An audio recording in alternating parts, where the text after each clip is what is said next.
everyone, I am Sobia Khan. Today I will discuss about endoplasmic reticulum.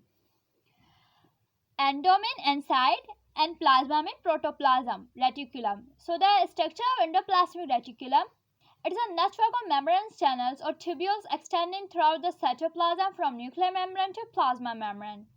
There are two types of endoplasmic reticulum. The first one is rough endoplasmic reticulum and the second is small endoplasmic reticulum. So the first one is rough endoplasmic reticulum. It is a granular because ribosomes in the form of granules are attached to it, which are involved in protein synthesis. The second is small endoplasmic reticulum. It is a non-granular because ribosomes are not attached to it. The function of endoplasmic reticulum. Endoplasmic reticulum play an important role in the synthesis and transport of material within the cell. It is also provide mechanical support to the cell so that its shape is maintained. So that the shape of cell is maintained because of endoplasmic reticulum. It detoxifies the harmful effect. जो endoplasmic reticulum है उसका मतलब है endo mean होता है inside और plasma मतलब होता है प्रोटोप्लाज्म.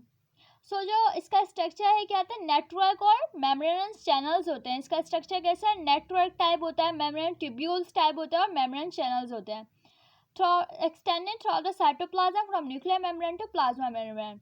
साइटोप्लाज्म से लेकर प्लाज्मा मेम्ब्रेन, न्यूक्लियर मेम्ब्रेन से लेकर प्लाज्मा मेम्ब्रेन तक जो भी होगा वो एंडोप्लाज्मिक रेटिकुलम फैला हुआ होगा.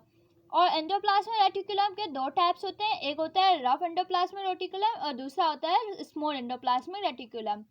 और जो रफ एंडोप्लाज्मिक रेटिकुलम होता है उसको रफ एंडोप्लाज्मिक रेटिकुलम क्यों बोला जाता है? इसलिए बोला जाता है क्योंकि उसके ऊपर राइबोसोम्स अटैच होते हैं. और राइबोसोम्स किसकी फॉर्म में अटैच होते हैं? ग्रैन्यूल्स के फॉर्म में अटैच होते हैं.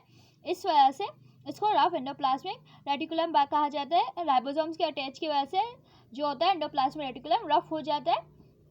इस वजह से इसको रफ एंडोप्लाज्मिक रेटिकुलम कहा जाता है.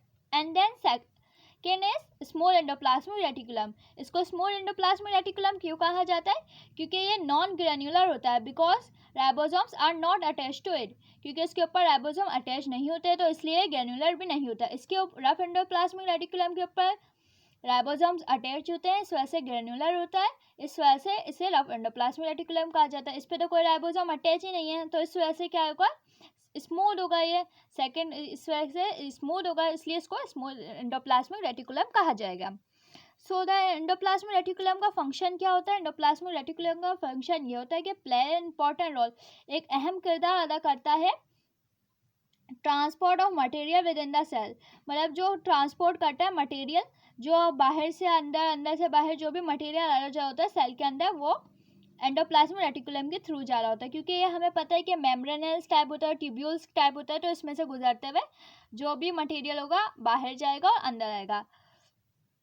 It is also provide mechanical support to the cell. ये क्या करता है endoplasmic reticulum? Mechanical support provide करता है सेल को.